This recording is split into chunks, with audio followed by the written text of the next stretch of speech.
Welcome back to another episode of Culture First TV. Thank y'all for tuning in. Please don't forget to like, comment, and most importantly, subscribe. All right. Today, J. Cole dropped The Fall Off, which is a much anticipated album. It's his first album that he's released in 5 years.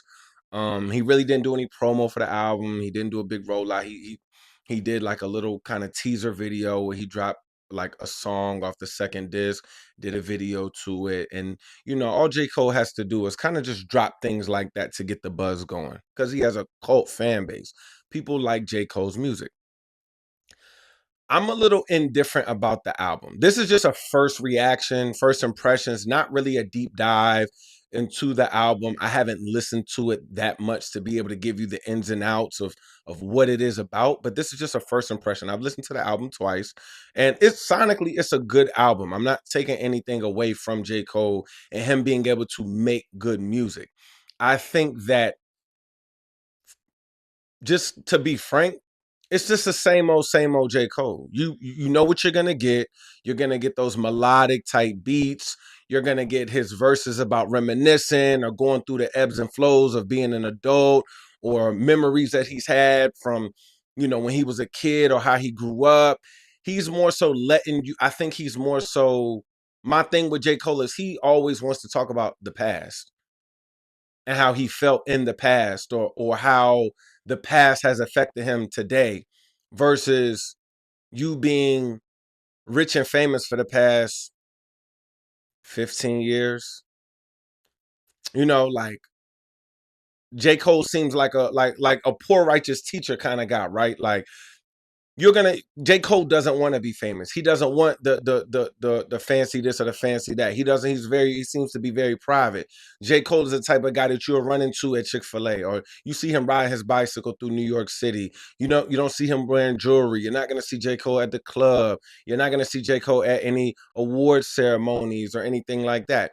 You're also not gonna see J. Cole doing anything big in the community, from what I've seen. Like, you know what I'm saying? Does he do certain things in the community? I'm pretty sure he does, but he's not going to publicize it. I think that he's more so a person that, if he's doing stuff for the community, it's from the heart. He doesn't want the cameras and things like that. So I'm not saying he doesn't do anything in the community, but J. Cole just doesn't seem like the type of guy that wants to be in the spotlight. But if we're looking at J. Cole's discography, from his first album that came out in 2011 to his last album that just came out today, and you look at the trajectory from going from Cold World to Born Center to 2014 Forest Hills Drive to For Your Eyes Only, KOD, the off season, and now the fall off, there's not too much different sonically. J. Cole isn't the type of artist that's going to take too many risks when it comes to making music. You're not gonna see a lot of collabs. I did hear Tim's on the album. I heard a little Future, like little melodic type of, part in a song, like he did a hook or something like that.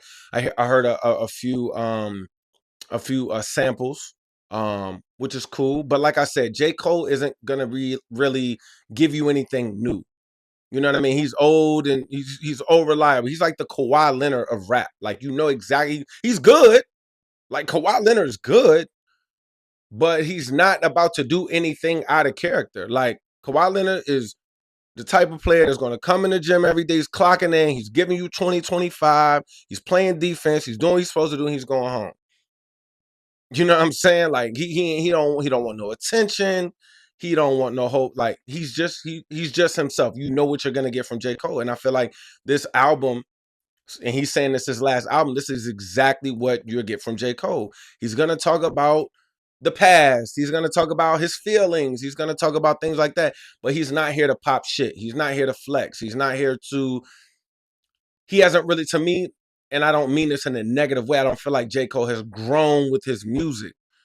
Not because it lacks subject matter, but because in 2011 you weren't up 50 to $100 million, and you don't have the same struggles that you did in 2011 than that you do in 2026. And I want to hear that. I want to hear, talk some fly shit. Give me a different project. That's all I want.